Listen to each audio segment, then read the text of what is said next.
This fourth video of learning how to do a Turkish get up will explore how to move from the top down to the half windmill, the place we've previously worked up to from the ground. During a get up, if you're holding a weight, the side that you're holding the weight on, whether it's a kettlebell, a dumbbell, a sandbag, that will be the same side as the leg that is planted when you move from standing back down. The planted side will have both arm and both leg bearing the weight, and the other side of your body is what moves and reorients mostly to help you through the movement.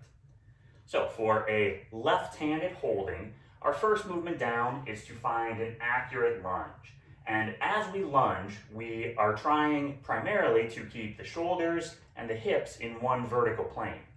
This requires a strong contribution from the back glute.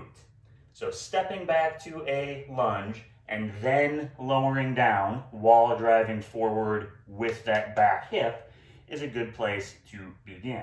You can see that I actually step back a little bit short. Optimally, the front shin should be vertical, but we can always make a little adjustment when we go as we're learning.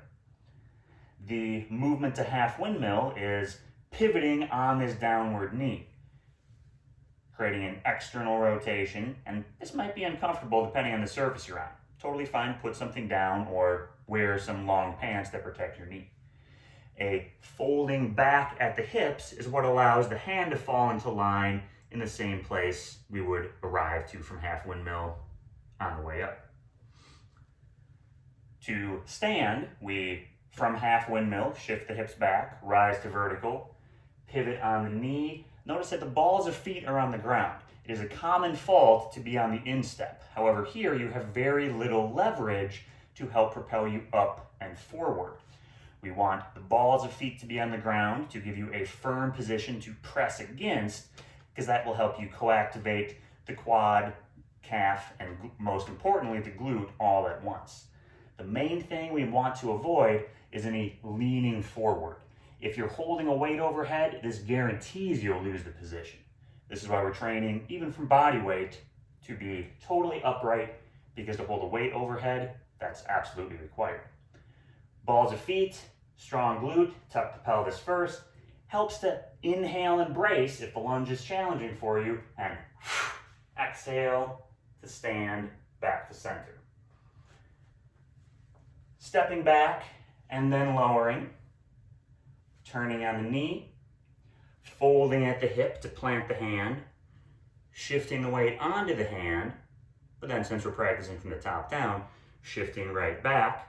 This allows us to release the hand, rise back up, pivot on the knee, and from the ball of foot, from the back glute, drive to standing. Seen from the other side here, stepping back, lowering to the knee, making any subtle adjustment to the lunge as needed, pivoting on the knee, folding, coming back up, return to standing tall. So this drill can be practiced alternating legs. It's very helpful for the coordination, as well as exploring, is one side of the lunge more challenging than the other. If the lunge itself is very difficult, it can be perfectly fine to omit this step of a complete Turkish get up while reclaiming the necessary strength and mobility to feel comfortable in the lunge. However, there is one more modification that I find very useful here, which is still to practice the motion going down. It's easier to control it going down than it is going up at first. So what can we do to make it easier going up? We can bring this leg in, and that shorter base can make it much more amenable.